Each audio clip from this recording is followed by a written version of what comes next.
안녕하세요. 책 한민국입니다. 오늘 책은 인생은 당신의 말로 결정된다. 지은이는 일본의 뇌과학자이자 공학 박사 니시 다케유키입니다. 여러분에게 질문을 해보겠다. 자신은 의지가 강한 사람이라고 생각하는가? 나는 지금까지 많은 사람에게 이 질문을 해왔다. 대부분의 대답은 네였다. 여러분은 어떤가? 당신은 의지가 강한 사람인가? 오랫동안 성공한 사람과 그렇지 못한 사람의 차이를 연구해 오면서 내가 알게 된 바가 있는데 자신을 바꿀 수 있느냐 없느냐는 의지가 강하고 약하고와 상관없다는 사실이다. 의지에 의존하면 대부분 도중에 좌절을 맛본다. 이는 일부에 국한된 이야기가 아니라 인간에게 공통된 특성이다. 원래 인간은 의지가 별로 강하지 않은 생물이다. 그렇다면 의지의 힘에 의존하지 않으면서 자신의 모습을 바꾸려면 어떻게 해야 할까? 말의 힘을 이용해야 한다. 말이 우리를 바꿔준다.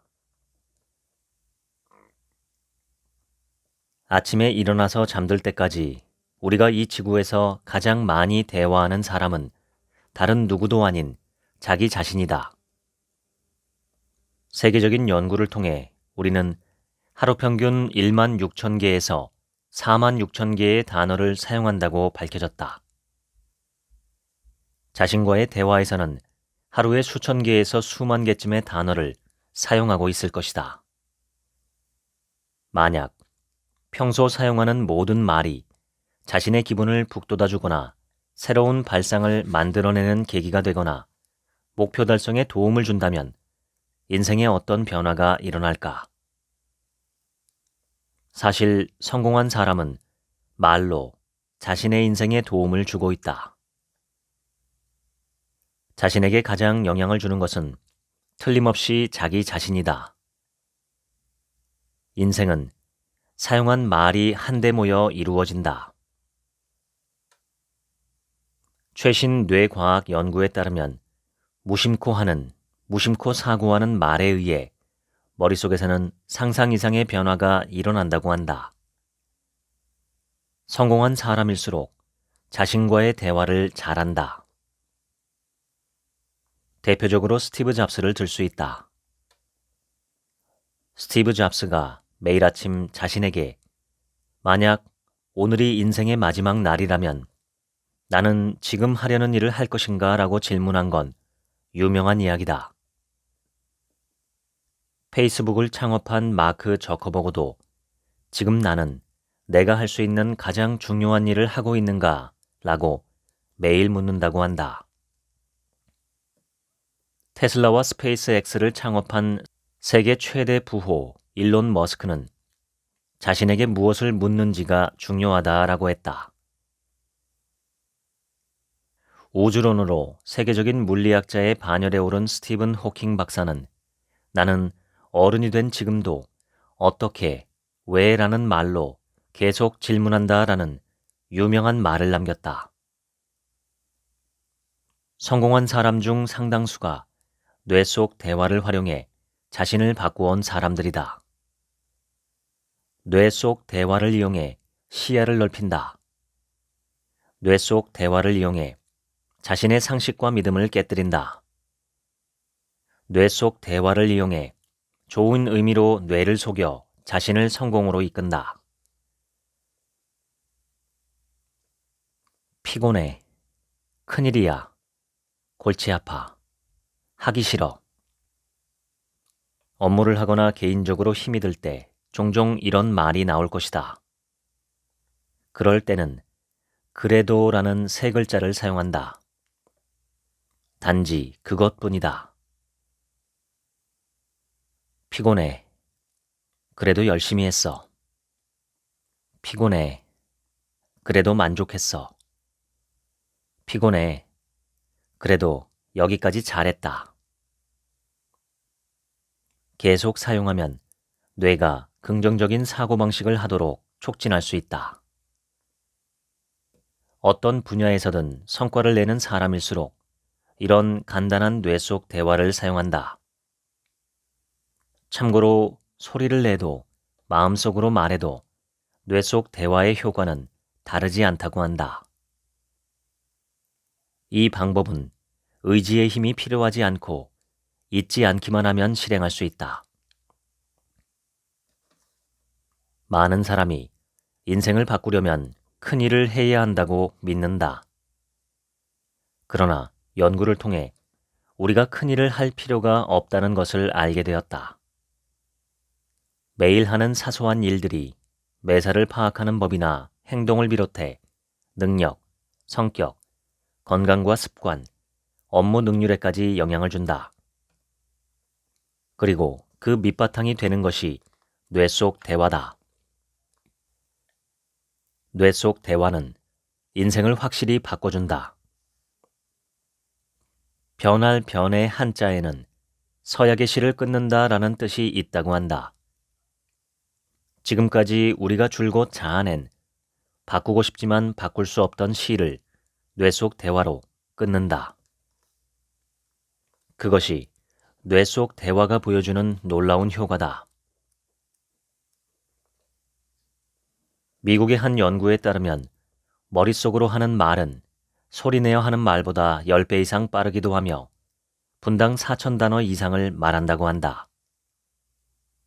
책을 읽을 때 소리내어 읽는 것보다 소리 내지 않고 읽는 것이 빠른데 이는 뇌 속 대화의 속도가 빠르기 때문이다.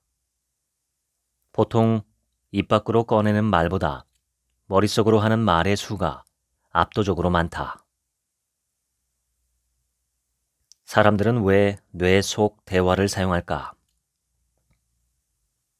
이해를 도울 만한 재미있는 현상이 있다. 바로 우리가 어려움을 겪을수록 뇌 속 대화가 늘어나는 현상이다.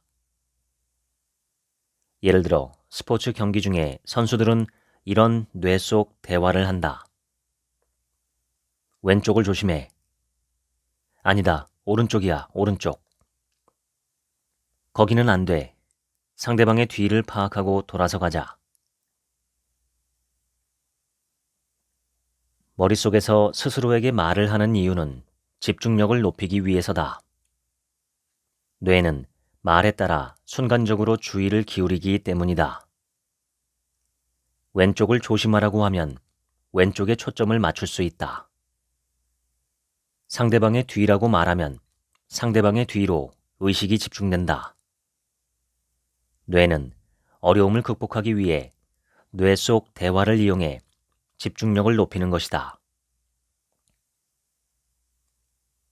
영국 노팅엄 트렌트 대학교의 연구에 따르면 자신이 무엇을 하고 있는지 생각을 표현하면 작업 실수가 78%나 줄어든다고 한다.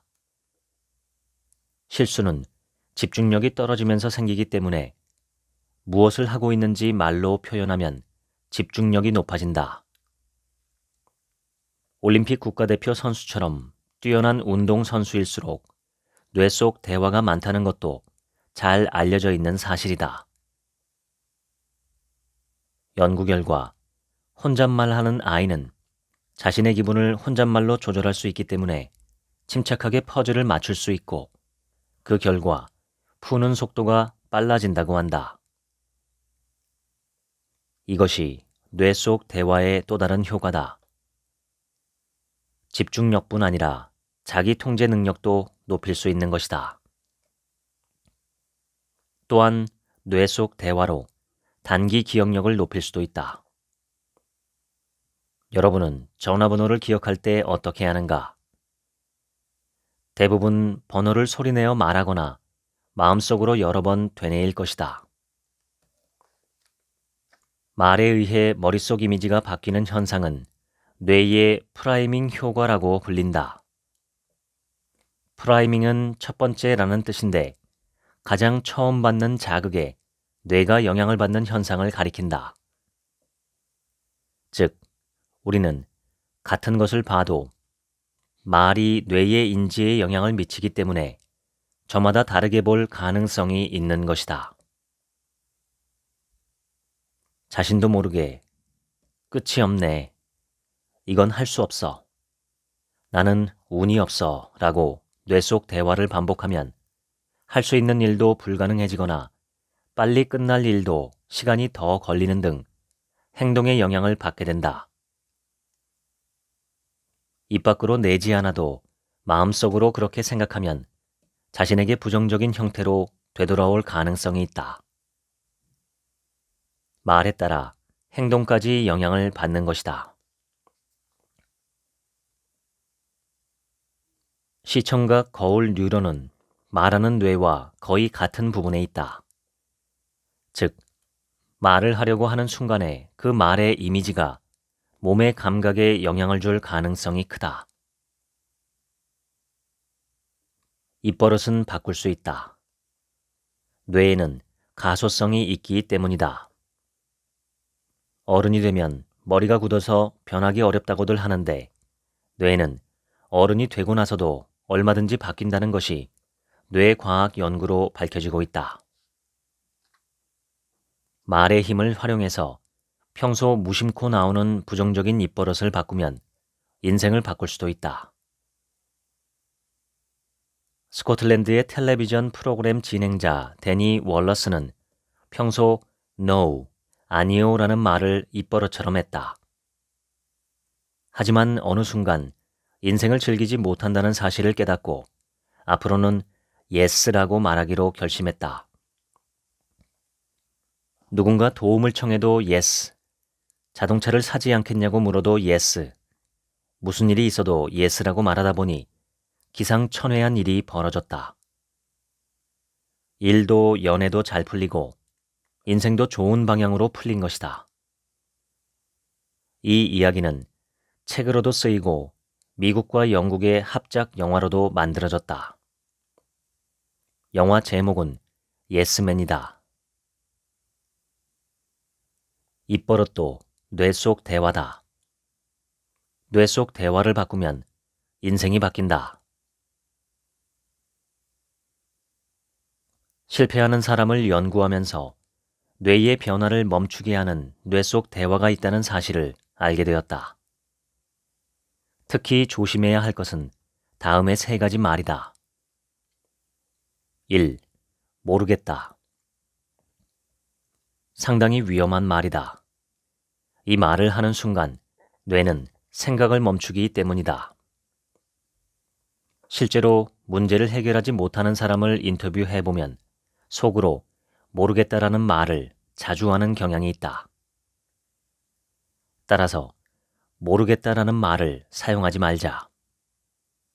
만약 정말로 모를 때는 글쎄요 라고 하거나 그건 중요한 문제입니다. 몇 가지 해결법이 있을 수도 있어요 라고 답변해서 생각을 멈추지 않는 습관을 들이는 것이 중요하다. 만약 함께 일하는 팀원이 모르겠다라고 말한다면 질문 방식을 바꿔보는 것도 효과적이다. 그렇군요. 하지만 사소한 것이라도 좋으니 만약 안다면 어떤 방법이 있다고 생각하나요? 만약 안다면이라는 가정형 뇌 속 대화를 사용하면 뇌는 안다는 것을 전제로 생각하려고 하기 때문에 해결책이 나올 수 있다.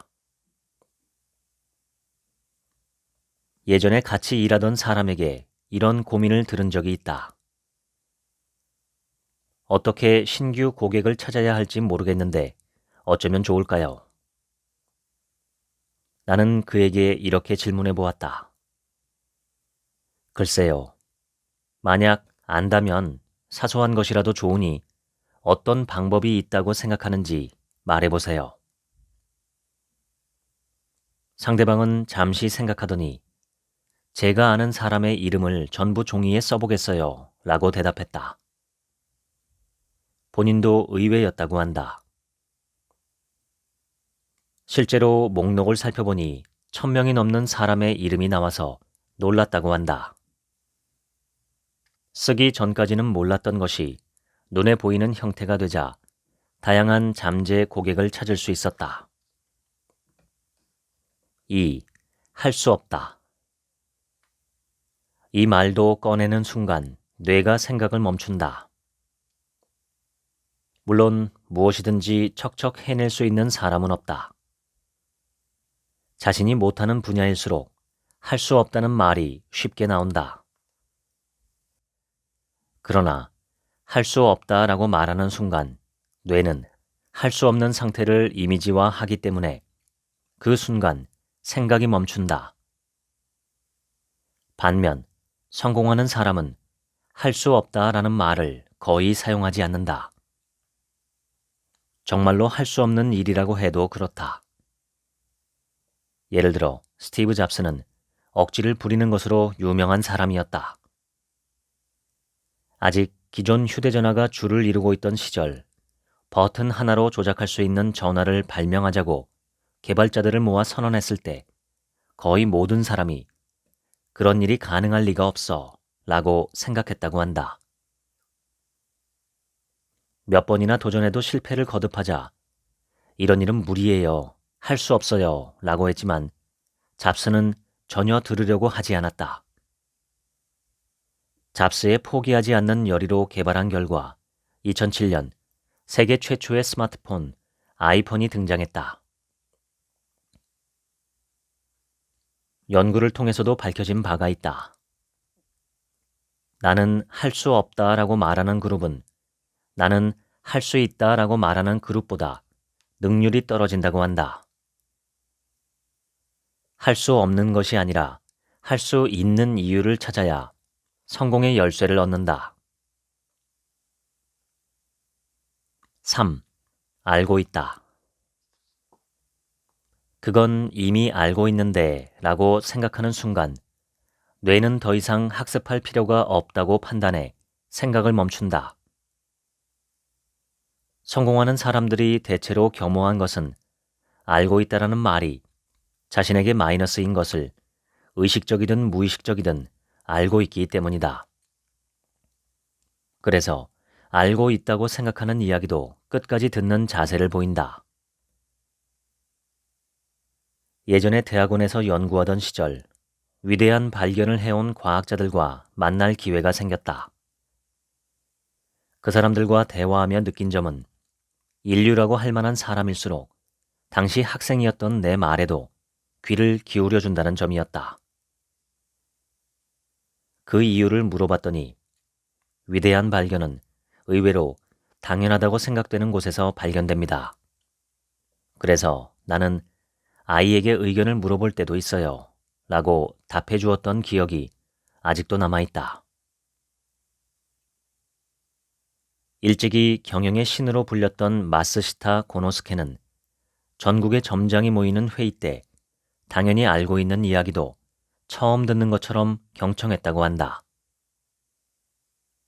알고 있다고 생각한 채로 들었을 때는 간과할 수도 있을 문제점을 알아차릴 수 있어 배움이 된다는 생각이었다. 최근 목표 실현과 자기 통제의 분야에서 주목받는 사고방식이 있다. 바로 자기 거리 두기다. 이는 스스로에게 거리를 둔다는 사고방식이다.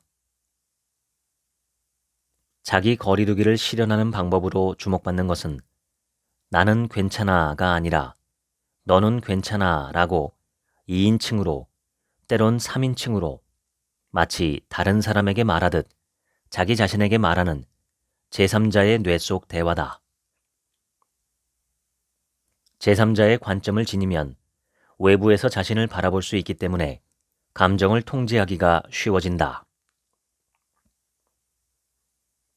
나는 힘이 날 것이다 가 아니라 너는 힘이 날 것이다 라고 말해보자. 너가 아니라 3인칭 혹은 별명을 사용해도 효과가 있다.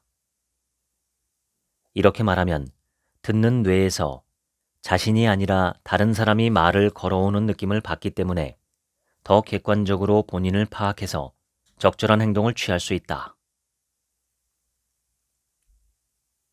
제3자의 뇌 속 대화는 뛰어난 성과를 내는 사람들이 자주 사용한다. 그중 유명한 예시가 테니스의 왕자 앤디 머레이다. 그는 2012년 당시 세계 랭킹 1위인 노박 조코비치와의 경기에서 나는 경기에서 지지 않는다라고 하지 않고 너는 경기에서 지지 않는다라고 반복해서 말했다고 한다. 이때 중요한 것은 말했을 때의 기분인데 그는 말하는 동안 신기하게도 이길 수 있을 것 같은 확신이 들었다고 한다. 결국 그는 보기 좋게 우승했다. 영국인으로 76년 만에 세계 4대 대회인 US 오픈을 제패하는 쾌거를 올리며 세계적으로도 화제가 되었다. 아침에 눈을 뜨고 처음 언급한 말은 그날의 자기 행동이나 상태에 큰 영향을 미치므로 주의해야 한다. 나는 이것을 모닝 뇌 속 대화라고 부른다.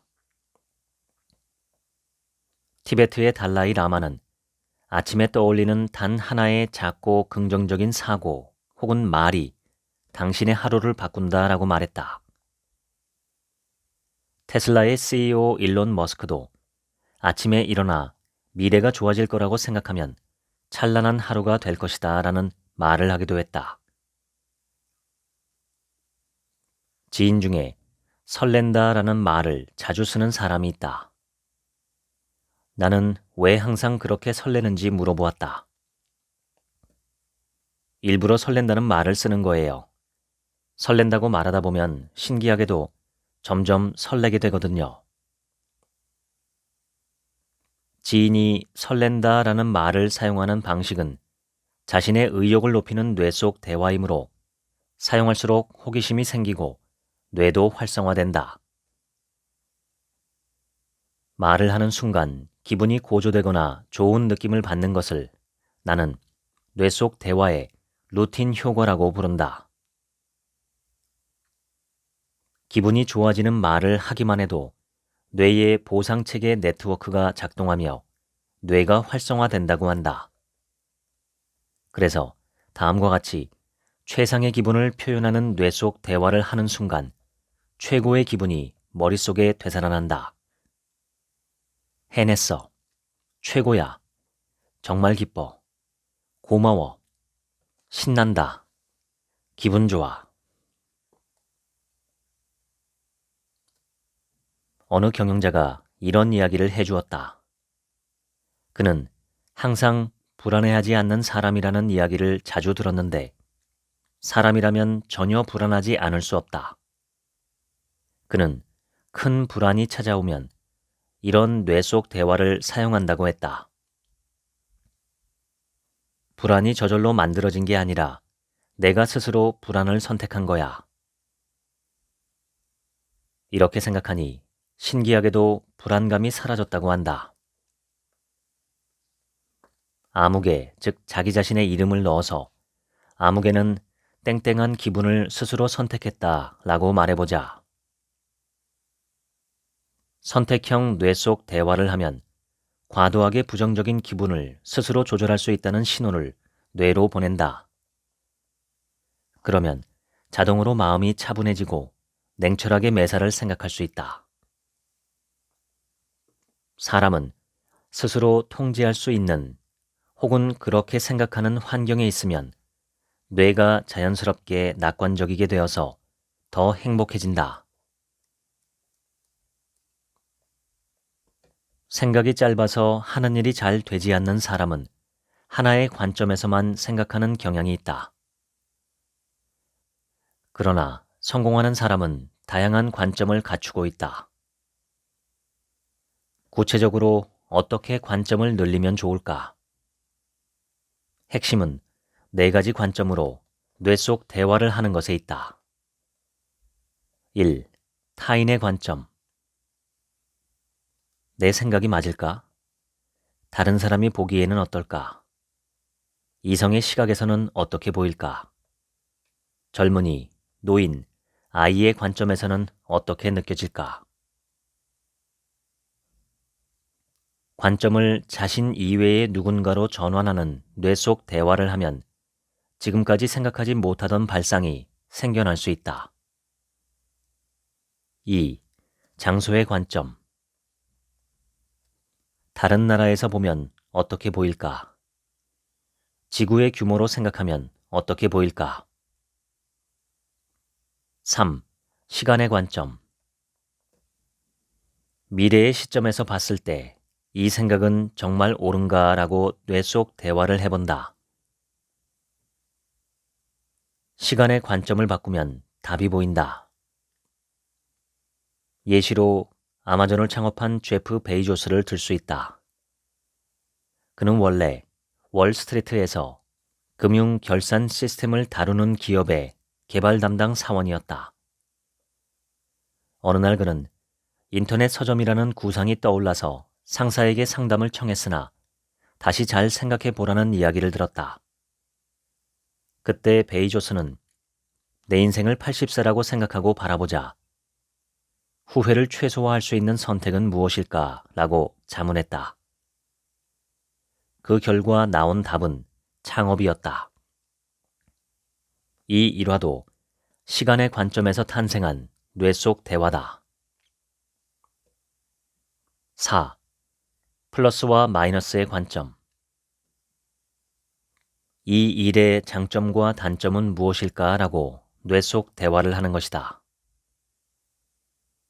이상의 4가지 관점을 모두 활용해 뇌 속 대화를 하면 사고가 점점 깊어질 것이다.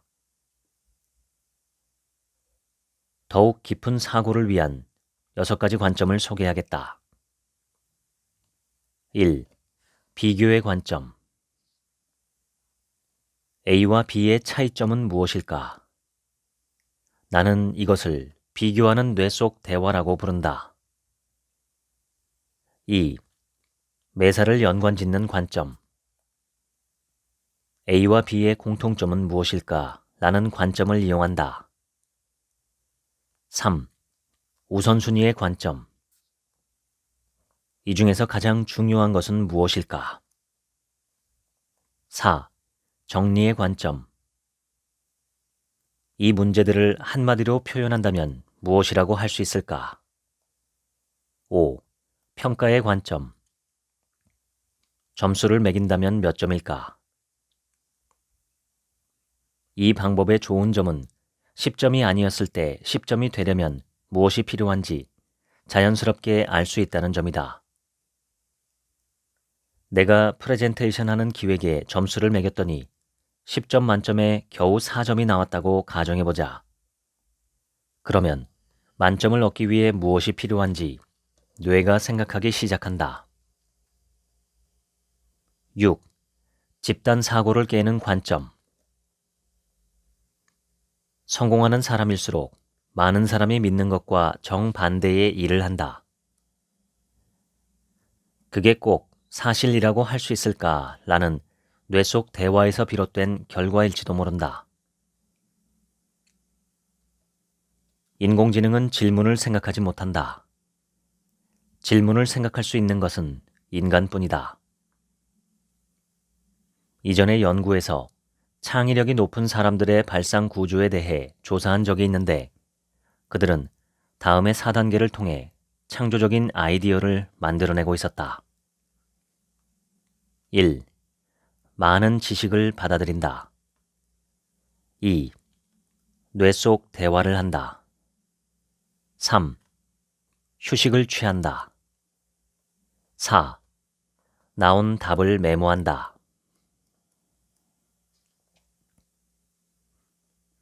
우리는 무언가를 하려고 해도 생각대로 행동하지 못해서 여러 가지 고민을 하고는 한다. 그럴 때 성공하는 사람들이 많이 쓰는 뇌 속 대화가 있다. 그렇기 때문에 일에 의욕이 생기지 않아. 그렇기 때문에 다이어트를 하고 싶은데 귀찮아. 그렇기 때문에 실현을 당하니 우울해서 아무것도 손에 잡히지 않네. 그렇기 때문에 추워서 이불 밖으로 못 나가겠어. 그렇기 때문에 그렇기 때문에 라는 말 뒤에는 일반적으로 긍정적인 말이 이어진다. 이 말을 들으면 뇌는 과거의 경험을 통해 그렇기 때문에 라고 말하는 순간 그렇기 때문에 뭐가 중요하지? 라는 긍정적인 말을 검색하기 시작한다. 그리고 적절한 말을 채우려고 한다. 둘 이상의 선택지나 가능성으로 고민하다가 자신의 생각이나 속마음을 알 수 없게 되어 행동하지 못하는 경우가 생길 때도 있다. 그럴 때는 다른 사람의 관점에서 생각하는 뇌 속 대화가 효과적이다. 내가 존경하는 그 사람은 어떻게 행동할까? 동경하는 선배든 세계적인 위인이든 존경할 수 있는 사람이면 누구든 좋다. 관점을 자신에서 다른 사람으로 변경하기만 해도 세상을 보는 방식이 상당히 달라진다. 뇌가 무언가를 싫어하면 행복도가 낮아지고 더불어 능력도 떨어진다. 영국 워릭대학교의 연구에서는 행복도가 일의 생산성에 10에서 12%나 영향을 미친다는 결과가 나왔다. 또 다른 연구에서는 행복도가 높아지면 일의 생산성이 31% 높아지고 창의력은 300%나 올라간다는 결과가 밝혀지기도 했다.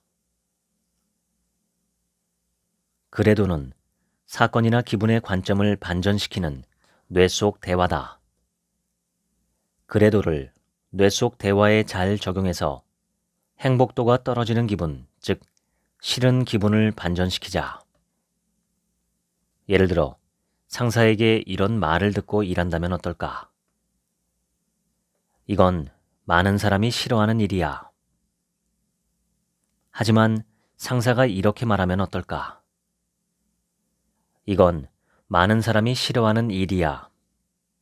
그래도 너를 바꿀 인생 최대의 기회다. 그래도를 붙이기만 했는데도 인생 최대의 기회라는 긍정적인 말이 인상에 크게 남는다. 그 결과 뇌가 긍정적인 상태가 되기 때문에 행복도가 올라가고 장기적으로 성과도 향상될 것이라는 기대를 할 수 있다. 이것이 뛰어난 리더나 팀을 이끄는 탁월한 운동선수가 사용하는 뇌 속 대화다. 그들은 부정적인 말을 전달한 후에 반드시 마지막에는 상대방에게 힘을 주는 말을 사용한다. 흔히 왜라고 묻는 것은 발상을 떠올리기 위한 중요한 전제라고 한다. 하지만 부정적인 것에 대해 왜라고 물으면 뇌는 부정적인 것만 탐구하게 되므로 뇌의 상태가 저하된다. 자신을 올바르게 이해하는 사람은 왜보다 무엇을 더 많이 사용하는 것으로 나타났다. 부정적인 것에 대해 스스로 왜라고 물으면 관점이 자신에게만 한정되기 쉽다. 그러면 주관적인 관점으로만 상황을 보게 되어서 냉정한 판단을 하기 어렵다. 왜라는 말은 양날의 검이다. 긍정적으로 사용하면 훌륭한 결과를 낳지만 부정적으로 사용하면 관점을 부정적으로 한정시킨다. 사소한 일에도 대단해를 연발하는 사람이 있다. 별일도 아닌데 호들갑을 떤다고 느낄 수도 있지만 사실 대단해 라는 말을 자주 사용하면 행복도가 높아진다.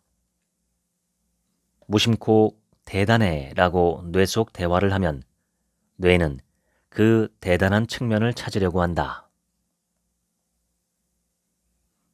이런 식으로 평소에 신경도 쓰지 않았던 여러 가지 대단함을 뇌가 알아차린다. 여러 관점에서 보면 당연하다고 생각했던 일도 사실은 당연하지 않음을 깨닫게 된다. 대단해 라는 뇌 속 대화는 평소 우리가 놓치고 있는 관점을 조명해주는 효과가 있다.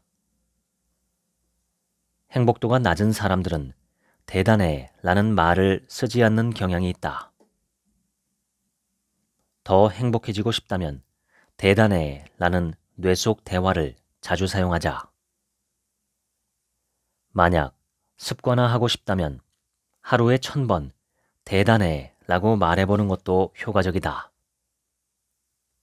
입 밖으로 꺼내어 말해도 되고 마음속으로 말해도 된다.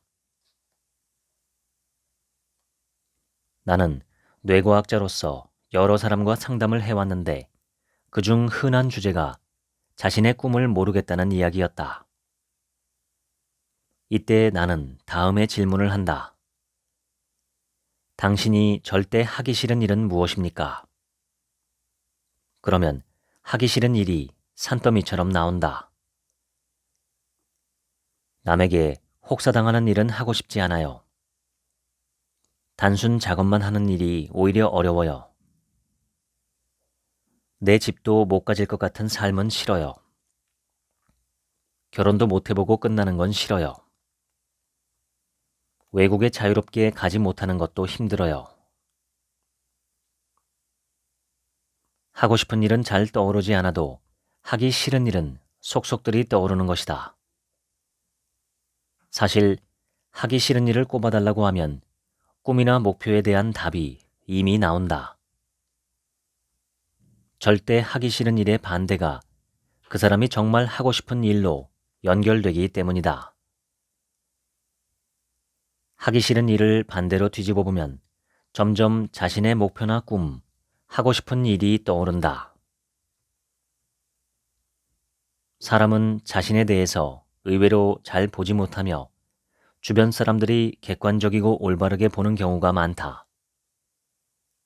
다른 사람이야말로 나를 객관적으로 볼 수 있다. 자기 안에 잠들어 있는 가능성이나 능력을 깨닫고 싶을 때는 다음의 뇌 속 대화를 꼭 사용해보자. 다른 사람에게 칭찬받은 일이 무엇이었지? 그럼 뇌는 다른 사람들에게 칭찬받은 일을 회상하려고 한다. 그리고 이 회상이 분명 미래의 가능성을 밝혀줄 것이다. 어느 유명한 CEO에게 들은 이야기다. 업계에서 유명해지면 지지해주는 사람도 늘어나지만 비판하는 사람도 많아진다. 그가 젊었을 때는 비판에 익숙하지 않아서 비판을 받을 때마다 우울했다고 한다. 그런데 어느 날 텔레비전에서 모 연예인이 나오는 프로그램을 보다가 생각이 바뀌었단다. 그 연예인은 주위의 비판에 어떻게 대처하십니까? 라는 질문에 이렇게 답했다. 비판은 작은 새들이 지저귀는 소리예요. 이후 그는 누가 비판하든 매번 작은 새의 지저귀이라고 생각해 스트레스를 받지 않게 되었다고 한다. 아주 훌륭한 뇌 속 대화다. 어떤 성자는 사람들에게 받는 비판에 어떻게 대처하십니까? 라는 질문에 나는 사람의 마음이 호수와 같다고 생각합니다. 바람이 불거나 폭풍우가 치면 호수의 표면에는 물결이 치거나 흔들리기도 합니다. 하지만 호수 바닥은 매우 조용하고 온화한 세계가 펼쳐져 있지요. 제 마음도 그렇습니다. 라고 답했다고 한다.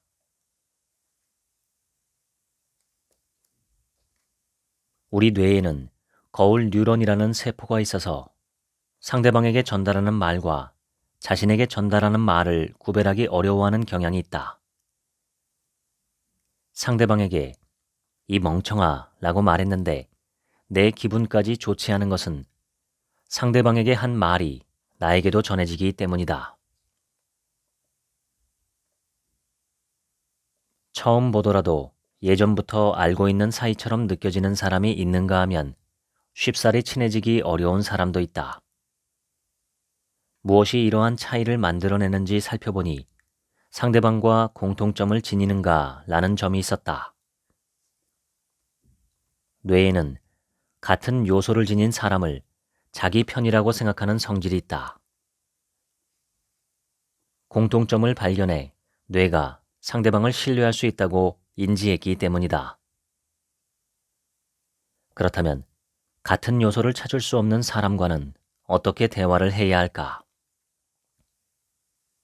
상대방과 말하는 페이스를 맞추자. 예를 들어, 자신이 말하는 페이스와 달리 아주 빠르게 짓거리듯이 이야기하면 뇌는 상대방을 무섭다고 느낀다. 너무 천천히 말하면 뇌는 더 빨리 이야기했으면 좋겠다라고 짜증을 낸다. 같은 속도로 이야기하면 뇌는 자신과 같다고 인지하기 때문에 신뢰할 수 있는 사람이라고 느낀다. 동질성이 느껴지면 뇌가 안심하기 때문이다.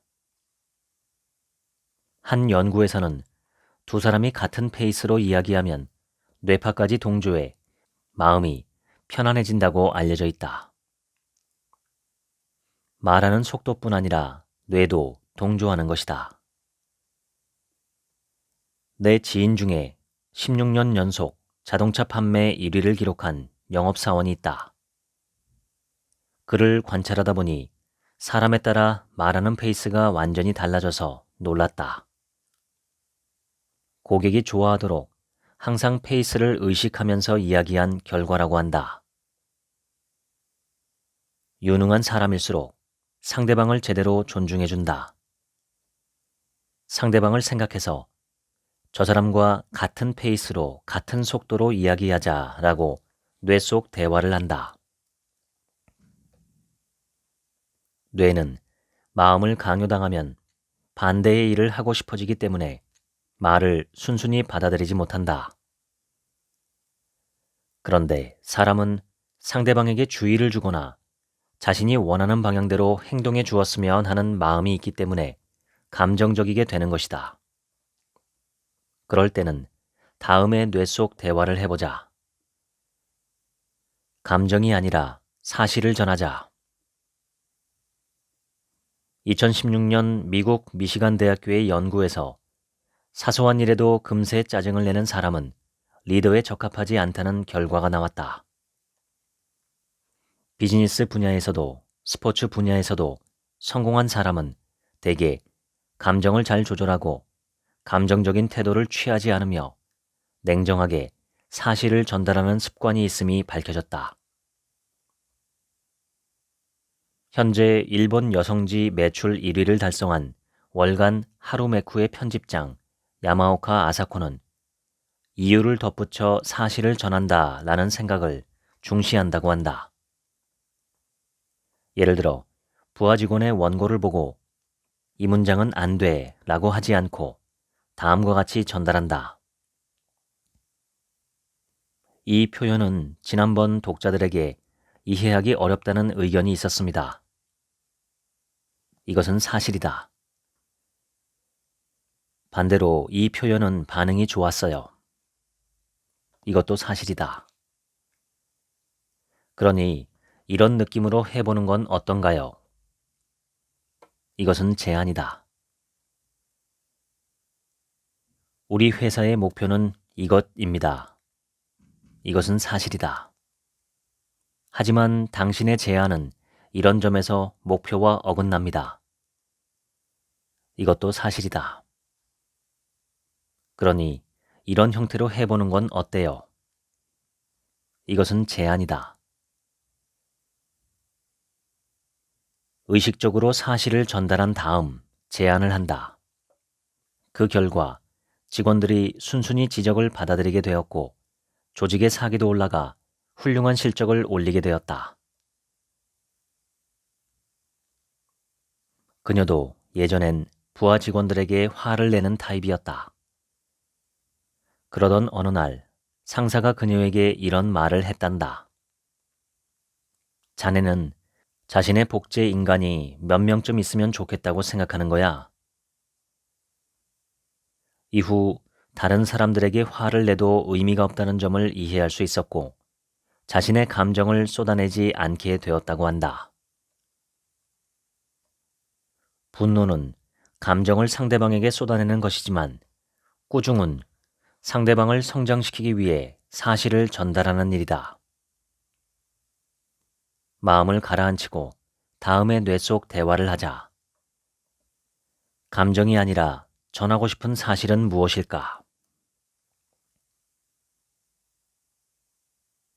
실수 효과라는 말을 들어봤는가? 미국 캘리포니아 대학교의 사회심리학자 엘리엇 애런슨이 제안한 효과로 간단히 말해 실수나 실패를 하는 사람에게 더 호감이 간다는 내용이다. 로봇에게도 실수 효과가 발휘되어 실수가 없는 완벽한 로봇보다 실수를 하는 로봇에게 더 호감이 간다고 한다. 상대방에게 좋은 인상을 주고 싶다면 이렇게 뇌 속 대화를 해보자. 완벽하게 행동할수록 인상은 나빠진다. 조금 실수를 저질러도 된다. 나는 지금까지 강연회나 개인적인 컨설팅까지 포함해 1만 명이 넘는 사람들에게 뇌 속 대화와 말의 사용법을 전달해왔다. 하지만 신기한 일은 똑같은 방법을 알려줘도 바로 변하는 사람과 쉽게 변하지 않는 사람이 있다는 것이다. 변하지 못하는 사람은 변화를 막는 4가지 패턴의 뇌 속 대화를 하고 있었던 것이다. 실패하는 뇌 속 대화 1. 진지하게 해야 한다. 일이나 스포츠에서 성공하는 사람 중에 항상 몸에 힘이 들어가 있고 긴장하는 사람을 본 적이 있는가? 어느 분야에서든 성공하는 사람들은 지나치게 진지하기보다는 어딘가 힘이 빠져 있고 여유가 있다. 성과가 따라오는 사람들에게는 모든 것을 게임처럼 즐긴다는 공통점이 있다. 실패하는 뇌 속 대화 2. 성과를 내야 한다. 애석하게도 큰 성과나 눈부신 변화는 그리 자주 찾아오지 않는다. 큰 변화만을 추구하는 사람은 또 하나의 큰 대가를 치러야 한다. 뇌의 주의 편중 작용으로 인해 어떤 변화가 찾아와도 그것이 변화라는 사실을 깨닫지 못하는 대가를 말이다. 성공하는 사람들은 큰 성과도 목표로 하지만 그 과정에서 일어나는 사소한 변화도 소중히 여긴다. 오늘은 이런 새로운 것을 배웠어. 1분이지만 일하는 시간을 단축할 수 있었어. 잘 가지 않는 곳을 걷다 보니 좋은 가게를 발견했어. 서류 쓰는 방식이 지난번보다 좋아졌어. 이렇게 하찮고 사소한 일, 눈에 보이지 않는 마음의 성장을 의식해 뇌 속 대화를 해보자. 실패하는 뇌 속 대화 3. 의지력이 강해야 한다. 의지력뿐 아니라 환경의 힘도 함께 이용하는 것이 중요하다. 오감의 자극을 받으면 뇌의 모든 부분에 불이 붙은 듯이 활성화된다. 가령 고민이 있을 때 자신이 좋아하는 장소에 가보면 의외로 그 고민이 보잘것없거나 대수롭지 않다고 느껴지는데 이것은 장소, 향기, 소리 등 환경이 바뀌며 뇌가 활성화되고 상태가 좋아져서다. 여행을 가지 않아도 아름다운 자연 경관과 영상, 사진을 보거나 음악을 듣거나 아로마 향기를 맡는 것만으로도 뇌가 활성화되고 뇌 속 대화가 좋아진다고 알려져 있다. 실패하는 뇌 속 대화 4. 매일 계속해야 한다. 그런 사람에게는 이런 말을 해주고 싶다. 작심삼일이 결코 나쁜 게 아닙니다. 매일 계속해야 한다라는 꾸준함을 신앙처럼 믿는 사람은 다음과 같이 뇌 속 대화를 해보기 바란다. 작심삼일은 나쁘지 않다. 하고 싶을 때 하면 된다. 나는 30대 초반에 대학원에서 교편을 잡기 시작했고 이제부터 인생을 펼쳐보려고 할 때 난치병을 선고받았다. 결혼한 지 석 달 만의 일이었다. 점점 기력이 떨어지고 있을 무렵이었다. 어느 해외 다큐멘터리 프로그램의 한 장면을 보게 되었다. 노숙자였다가 회사를 세워서 크게 성공한 사람의 인터뷰가 나오고 있었다. 언제부터 부자가 됐냐고요? 저는 노숙자 시절 공원에서 밤하늘의 별을 볼 때부터 풍족하다고 생각했어요. 그건 지금도 변함없습니다. 당시 나는 병을 고치기 위해 다양한 연구를 하는 중이었다. 하지만 논문을 아무리 찾아도 치료법을 찾을 수 없었다. 의학적으로도 낫지 않는다고 했다. 그래서 내 병은 낫지 않는다는 뇌 속 대화를 계속 사용하고 있었다. 그렇게 믿는 것이 과학자로서 당연했다. 하지만 만약 병이 나을 것이라고 진심으로 믿는다면 어떤 인생이 될까? 이것이 내 인생을 바꾼 뇌 속 대화였다. 이 질문을 한 순간 내 안에서 아름다운 영상이 수없이 지나갔다. 아내와 세계를 여행하고 일을 하며 사람을 돕고 많은 책을 쓰고 아이도 생기고 바다가 보이는 집에 살고 큰 사무실도 갖는 보기만 해도 풍요로움과 행복이 넘치는 영상이었다. 그로부터 16년 후 나는 바다가 보이는 집에서 이 글을 쓰며 모든 것이 실현된 삶을 살고 있다. 자신이 인생을 바꿀 수 있다. 그 힘은 나뿐 아니라 여러분 안에도 있다. 하루에 수천에서 수만 번씩 사용하는 뇌 속 대화, 그 하나하나가 만약 자신의 기분을 개선해주고 모든 문제나 과제를 해결하고 목표를 명확히 해주고 게다가 나를 더 높은 곳까지 성장시켜준다면 매일 가늠할 수 없이 설레는 인생이 될 것이다. 지금까지 인생은 당신의 말로 결정된다. 읽어드렸습니다. 지금부터는 제 얘기입니다. 사람은 책을 만들고 책은 사람을 만든다는 말이 있죠. 사람은 말을 만들고 말은 사람을 만든다고 바꿔도 될 것 같습니다. 아주 작은 단어와 표현의 차이가 생각과 행동과 인생을 바꾸기까지 한다는 건 정말 놀라운 일이지요. 그것이 바로 뇌 속 대화, 혼잣말의 비밀입니다. 법륜스님은 나는 왜 살아야 할까, 왜 태어났을까 하고 물으면 절망과 우울에 빠질 수 있다고 경고했습니다. 내가 왜 태어났는지, 왜 살아야 하는지 그 이유를 찾기가 너무 어렵기 때문입니다. 그래서 왜 태어났는지, 왜 살아야 하는지 묻지 말고 어떻게 살아야 할지를 물어야 한다고 말했죠. 제 명상 선생님도 비슷한 말씀을 하신 적이 있습니다. 왜 살아야 할까 묻지 말고 나는 무엇을 위해 살아야 할까 라고 질문하라고 하셨죠. 나는 무엇을 위해 살아야 할까? 한 번뿐인 이 삶을 어떻게 살아야 할까? 이런 의문을 품고 살아가다 보면 삶을 잘 살 수 있게 된다고 하셨습니다. 오늘 소개한 이 책의 핵심을 꼽자면 긍정적이고 성장 지향적인 언어의 사용입니다. 웨인 다이어 박사는 힘들다, 피곤하다라는 말을 했을 때 몸이 더 힘들고 피곤해지는 것을 보고 그 말을 사용하지 않게 되었다고 책에 썼습니다. 인간의 몸은 정말로 지치고 피곤해서 움직일 수 없게 되면 쓰러진다고 합니다.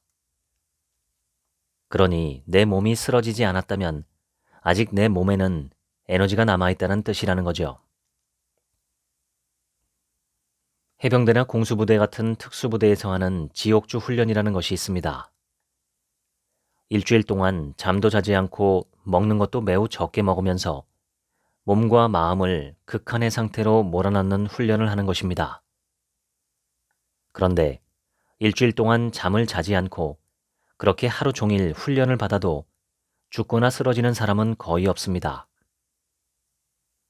그만큼 우리의 몸도 우리가 생각하는 것보다 훨씬 더 강합니다. 이 책의 부제를 보면 입버릇을 바꾸면 인생이 달라진다. 뇌를 속여 스스로를 성공으로 이끈다라고 되어 있습니다. 그러기 위해서 저자는 뇌 속 대화, 즉 자기 자신과의 대화를 업그레이드 해야 한다고 주장합니다. 자기 대화는 머릿속으로 혹은 마음속으로 내가 나와 주고받는 혼잣말입니다. 나 자신에게 어떤 말을 자주 하는지 당신께서는 혹시 알고 계시나요? 제 명상 선생님이 수업이 끝날 때마다 제자들에게 인사할 때 꼭 당부하시는 말씀이 있습니다. 모든 것을 흥미롭고 여유롭게 보라는 것입니다. 뭔가 안 좋은 일이 내게 벌어져도, 누군가 나에게 짜증이나 화를 내도, 억울한 일을 당해도, 슬프거나 답답한 일이 생겨도 참 흥미롭구나 하고 마음의 여유를 둔 상태로 바라보라는 주문입니다. 저는 그 주문을 3년째 들었는데 어느 날 문득 그 말씀에 커다란 비밀이 들어있다는 것을 깨달았습니다. 모든 일을 흥미롭고 여유롭게 바라보고 생각하고 말하는 습관은 나의 감정이나 생각이나 욕구나 기억에 끌려가지 않고 이성을 세워서 검토하고 바람직한 대안을 찾는 일에 굉장히 큰 도움이 되는 마음 자세입니다. 그 후로는 항상 마음속으로 혹은 입 밖으로 흥미롭다는 말을 자주 하려고 노력합니다. 전 같으면 이상하다, 짜증난다, 저 사람은 왜 저럴까, 나는 왜 이 모양일까, 이런 말을 했을 상황에서 정말 흥미롭구나 하고 말하는 순간 왠지 실제로 제 마음속에 흥미가 일어나는 것 같고 부정적인 감정보다는 약간은 산뜻한 호기심이 생기는 느낌입니다. 그리고 흥미롭다고 말하는 순간 어떤 사물이나 상황이나 현상의 배경에 대해 알고 싶다는 마음도 들고 조금 더 깊게 생각해 보게 됩니다. 아마도 그러한 과정에서 진실을 발견하게 되는 게 아닐까 싶습니다. 명상 선생님께서 늘 주문하시는 흥미롭고 여유롭게 사물을 보는 습관은 아직 제 몸에 완전히 익힌 것은 아니지만 정말 흥미로운 말 습관이고 유익하다고 생각합니다. 당신께서도 한번 어떤 일이든 어떤 상황이든 어떤 사물이든 특히 부정적인 감정을 일으키는 것이라면 참 흥미롭구나, 참 흥미로운 일이구나 하고 여유롭게 바라보는 연습을 해보시면 어떨까요? 소리내어 말하지 않아도 좋습니다.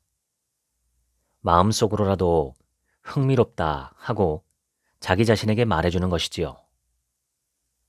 그러면 감정도 가라앉고 한 번 더 이성적으로 검토할 수 있게 됩니다. 이 책 저자의 말 중에 흥미로운 것은 자신을 바꿀 수 있느냐 없느냐의 문제는 의지의 문제가 아니라는 것입니다. 인간은 원래 의지가 약하기 때문에 의지에 의존하면 대부분 좌절을 맛본다고 하지요. 저자가 주장하는 것은 평소 사용하는 나의 말, 즉 마음속으로 하는 말이든 입 밖으로 내는 말이든 나의 말을 바꾸라는 것입니다. 최근 저는 명상 선생님과 대화하다가 무심코 아직도 라는 표현을 사용했습니다. 어떤 것을 공부한 것 같은데 아직도 그게 잘 되지 않는다 라고 느꼈다고 말씀을 드렸죠. 그러자 선생님께서는 아직도 라는 말을 조심하라고 경고하셨습니다.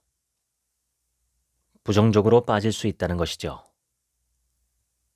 당신께서는 어떤 말버릇을 갖고 계신가요? 혹시 그 말버릇이 내 삶에 유익한지, 해가 되지는 않는지 검토는 하고 계신가요?